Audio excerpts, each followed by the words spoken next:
I'm afraid of who I might come across. I'm afraid of falling. And actually, for me as a little kid, that was a big problem. They actually gave me a nickname because I used to cry a lot. Anytime they would send me outside, I would cry. They'd be like, no, there's nobody else to go. And in our culture, the culture is the youngest people get to be sent. So if I'm the youngest, I have to go and get whatever I've been sent. And I was afraid of dark. I was afraid of darkness and walking through the darkness. What if somebody is waiting for me at the corner? What if somebody? So there's that. That's fear number one.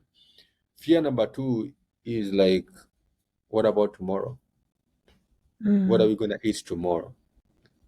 Are we gonna now we might be enjoying a meal right now, which might not be too much, but even getting this meal for today was a struggle.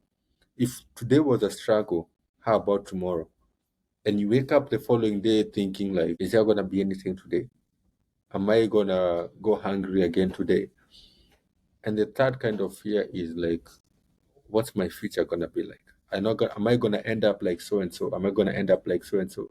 And there has been multiple things that I was afraid of in life. And for me, just going through all these phases of fear and always being afraid, I think for me, the moment for me I started seeing the light in Christ, the moment I start seeing that, just like the Bible says that, for I know the plans I have for you, declares the Lord, plans to give you a hope and a future.